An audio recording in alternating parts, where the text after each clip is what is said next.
Let's make a World War II Production Corps uniform.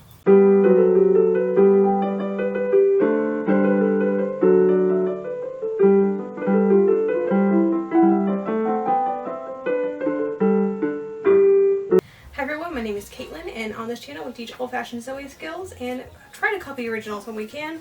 It's been over 10 years since I've seen original Red Cross uniforms, but from the 1940s, but we're going to see how much I remember. A couple months ago we made the Gray Lady Service, or Hospital Recreation Corps. This time we're going to make a Production Corps uniform, which are the ladies who did all the, basically it was sewing. So sewing patches on, rolling bandages, making bandages, mending for the soldiers, all that sort of thing was usually done by Production Corps volunteers. They had a white uniform, which is like the most impractical color.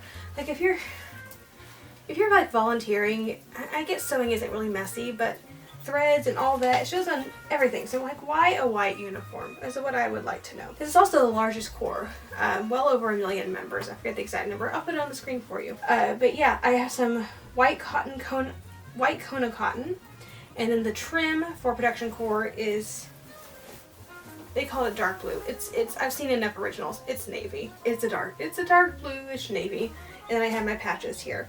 We're gonna make both the veil and the little hat thingy. Let's go ahead and get started. The main thing about this one, there's a lot of corps that used a white uniform. And instead of having like 4 or 5 white uniforms with just different colored epaulets and cuffs, I'm gonna make the cuffs and epaulets removable, which was a thing. You could have them either attached or removable. I'm gonna make mine removable, and in a couple months we're gonna go through and we're gonna make a yellow set of cuffs and epaulets, red, purple, maybe one other color, so that I can use the same basic uniform for different corps. So this is gonna be the base outfit for a lot of different impressions for me. We are gonna make like the whole thing for the Production Corps. We're just gonna work on making everything adjustable for other corps down the road. So let's get cutting. Alright, I'm going to start with cutting out the dark blue stuff.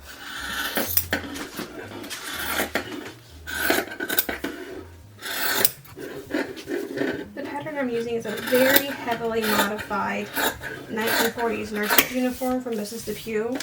That pattern is later than war, it's 47, and was not made to the Red Cross pattern.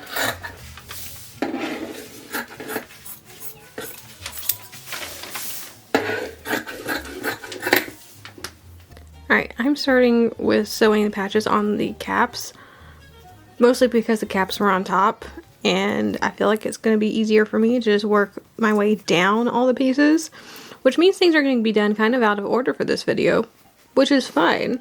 Alright, next part of the caps, I'm sewing the back and front together.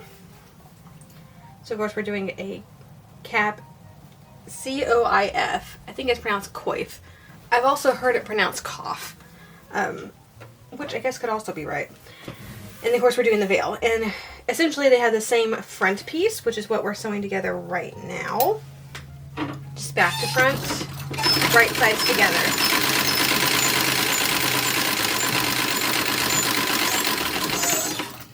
Also, I almost did not make this garment on this machine.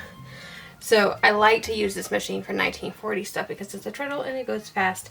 The other period option I have, well I have 2 period options. One would be the 1939 machine, but that is a hand crank, so it takes forever to work. At least for me, because I'm a slow hand cranker. And my other option is 1920s or 19 teens, somewhere in there. And it's electrified, but I don't have the right bobbin and shuttle case for it. It needs a much larger shuttle base and bobbin than I have. However, I just finished, I guess it was Friday's video about the little toddler boy underpinnings, and I didn't mention it in that video because it wasn't bad then.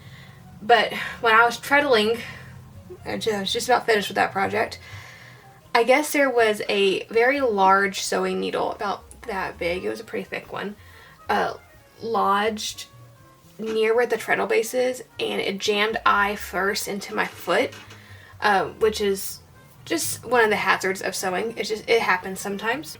Thread and all just went right in. It's about that long. I think about 2/3 of it ended up in my foot, and my foot hurt for a long time after that. So this is like day 3. I can finally walk on it. I couldn't walk on it yesterday. It hurts so much, just shooting pain. It was the kind of pain that like when you get a shot and like your arm hurts to move, it's like your nerves are just trying to heal the puncture. That's what it felt like. But yeah, there's no sign of infection. I think I'm good. I guess that's just another reminder I need to keep better track of where my needles and pins go so that that doesn't happen again. Alright, I didn't show this last time, so I want to go ahead and show it. So I have my veil here, and I took a corner of the veil. The veil is square. It's about 27, 28 inches square. And so I took one corner, I folded it down. And what I'm doing is making sure, this is my cornet part, making sure it's about the same width. This bias edge is about the same width as the bottom of the cornet. Pull that down. We're going to stick it in there, and that's what we're doing all the way across. Now, last time I did the hem of the veil by machine. I've seen it both ways. I did this one by hand, mostly because I didn't want to change the thread in the machine. So I did all that handwork just to avoid having to reset the thread twice. So the veil should be of chiffon, although the official Red Cross guidelines do say it can also be Georgette, lawn, or voile. I chose voile because I already have that in my collection. So this is going to get sewn all the way across in the white. I'm also sewing on ties. You can see them in the corner. They're probably about 15 inches long. I'll probably end up cutting those down. But I'm also going to top stitch all the way across the cornet at the same time. Eventually I am going to have to top stitch across all of this, which will require me to change out the threads, but I can skip that to the very, very end and only have to change the thread once instead of having to change it back to white afterwards. So I'm doing the same thing with the cap part. After this step, I'm going to have to take a break from the veil and the cap. The veil should be done after we sew this and then top stitch it. This needs buttons and buttonholes, which I forgot to order buttons for this entire project, so they will be here in like 2 days. So I can't do that yet. What we can do is get everything else done, and we'll come back at the very end and do buttons and buttonholes. Alright, I am sewing together the body of the dress. So I stitched all the pieces together. There are 7 gores. And what I'm going to do now is take this raw edge and fell it. So I cut down half of one seam and I ironed it over to cover, folding over the other raw edge to the inside and ironing it down, and we'll stitch right over that in a moment. And at the same time, the center front here has a built-in facing that we're going to turn under. So I'm going to turn under the raw edge first, fold it to where that matches. This will get stitched down right at the edge because those are also going to need to be filled. Those are also going to need to be filled in a moment. And then I have to start looking at, alright, next up is hemming. So I did a 1/2 inch turn under and then 2 inches. And that's what the pattern allowed, and it seems to hit right where it should on me. And I have not put in cuffs yet. I did put in a patch. But let's go ahead and put in some sleeves. So the one with the patch goes on the left arm. If I remember correctly, these actually fit really well without any gathering. I could be very wrong. I don't remember. Yeah, looks like we might need to do a little bit of gathering right at the top. Put the sleeves in and hem at the same time. Then I guess the next step is pockets.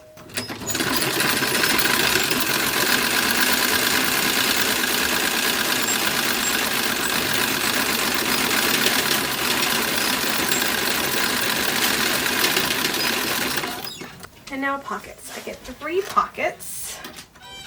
1 at the breast and then 2 on the skirt.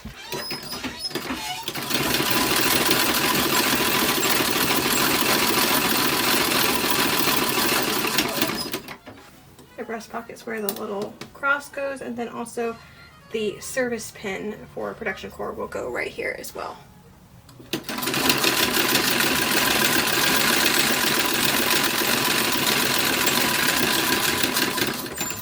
Alright, the collar is getting sewn on. I mistakenly cut a blue collar. Luckily, I looked back at the originals, and it's a white collar. So,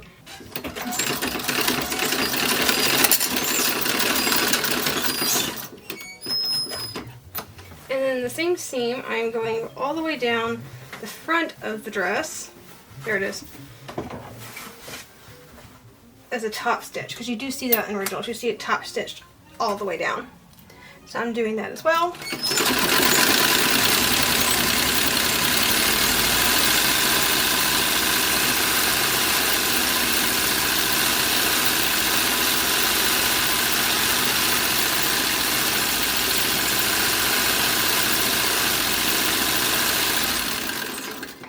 fun. Alright, I forgot to cut myself a belt, so I need to do that because we're just about to the point on this where I'm going to start sewing all the blue, which means I need to change out to black thread. But I want to make sure I sew that belt first. I measured the belt off my other belt because obviously that fits my waist measurement. Belts are super simple. They're anywhere from about 2.25 inches wide. They're anywhere from about 1.5 inches wide to about 2, maybe 2.5 inches wide. I've seen mostly in the 1.5 inch wide range. So what I did is cut a 4-inch strip, folded it in half, did a little bit of seam around, flipped it inside out, and now I'm top stitching. One end does get left as a pointed and the other end does not. And so now I'm doing the top stitching. So there's 2 rows of top stitching, one right at the edge and then one a little bit over.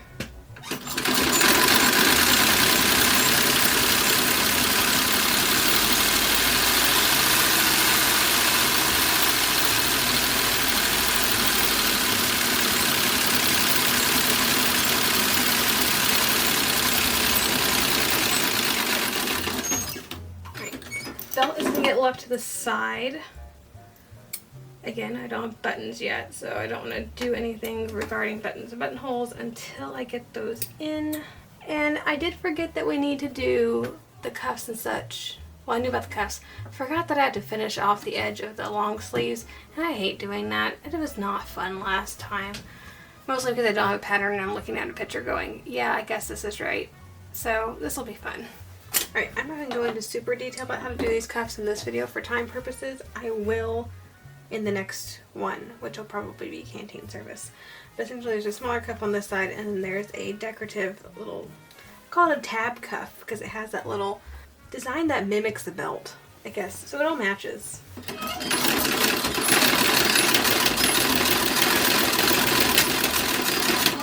Then after the tab cuff gets put on, there's a secondary cuff.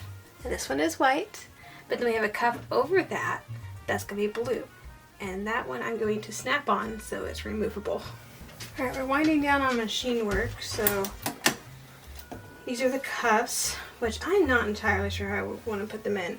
I know they need to be removable because again this white outfit's going to be worn for different corps, and I do have literature saying that the cuffs and collars and such can be removable or they can be attached, same with the epaulets. I know how the detached epaulets work. I have seen really good photos of that. I also know how the attached ones work. I've seen good photos of that. I have not seen how cuffs are attached. So what I think I'm going to do, my first thought was snaps, which makes sense and is a period choice.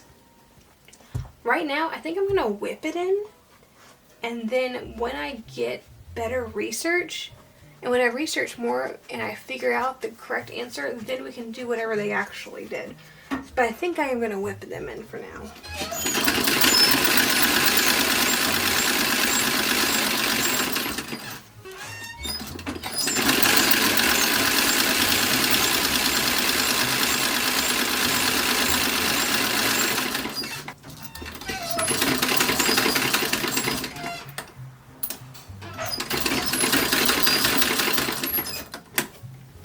Now I just gotta wait for buttons to get in so that we can do the buttons and buttonholes. Alright, here's the basic outfit. Put on the belt. Make it look a little bit better. So last time I wore my original bra and girdle set. This time I'm wearing a reproduction just bra and tap pants, so no girdle this time. My waist is actually a little bit smaller without the girdle, so that works really well.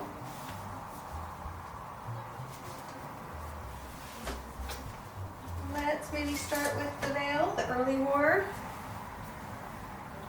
Okay, actually, I need to make the camera go up a little bit so you can actually see the veil, aren't I? Yep.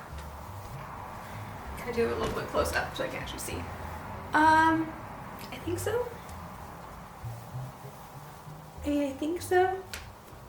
Why does this one look bigger than the other one? Hang on. Maybe it does go over the braid. And I feel like that needs to go that way a little bit. Okay, so over the hair. That's we can do that. It's fine. This isn't how I normally wear my hair anyway. It's just up in a period-ish way. But yeah, I mean, white is not the color I would choose. I'm gonna get this so filthy. I really, really am. It's unfortunate that the best corps that I had, the best skills in had to be the white uniform. That's just very unfortunate. But the blue sets it off nicely. I do like that. But yeah, that's not something I would personally choose, I don't think. But I'm not the one making the Red Cross regulations 80, 90 years ago? 80 years ago, so there's that. I think for what it is, it turned out really well. I mean, I have a sucker for veils, so it looks really good. From what I can tell, the production corps use veils more often than the caps, at least compared to the other corps, but they were pretty much discontinued by 42. Except I have seen some later images of production corps people wearing the veils still. So I think it kind of held on for them a little bit longer. So there's with the hat. I look very much like a nurse. I was thinking while I was sewing this, actually, I will have to look again, but I think this is the basic nurse uniform. I would have to take all color off and make white cuffs. And I think at that point it would be technically a nurse's uniform. So I might be able to even get more use out of this, although I don't ever see myself portraying a nurse. But at the very least, I would have the uniform if I was asked to. I think this was basically it. So I'll have to look a little bit closer. I have seen some original nurses' uniforms in person before, and I have some detailed close-up pictures. So I'm gonna look at those and then decide if this is actually the same pattern, if I can make it work, and what I need to change to make it a nurse's uniform. And if so, we will also add, white cuffs and then a white cap or whatever I need to do to make it a nurse's uniform. It wouldn't be under Red Cross specifically, likely. It would probably be either under Army Nurse Corps or Navy Nurse Corps. The Navy Nurse Corps dress I have seen had a seam here. It was made different than the Army Nurse. But if I remember correctly, the Army Nurse Corps dressed basically the same as a Red Cross uniform. It was just all white. So if I can swing that would even make this one even more versatile. So this is production corps. When we see this dress again, we will make red accessories. We will make red accents for administration. We will make purple accents for home service, which didn't usually wear their uniforms. They only wore their uniforms for parades, so it's not exactly extremely useful. I think yellow would be roll call. I had to double check that. I know they had yellow veils for roll call. And even if I'm not gonna do that particular corps or whatever, I feel like having the uniform, at least for demonstration purposes, would be very useful. And then we'll add to that, making it a nurse's uniform, if I get that, if I look at the original and decide, yeah, this is totally doable, this is the same pattern. And at that point, that's a very versatile dress. But I think that is about it. So I'm pleased with it. I think it turned out really well. I mean, for what it is, being a white uniform, I'm just pleased I can get so much use out of this one uniform, even though it's, white.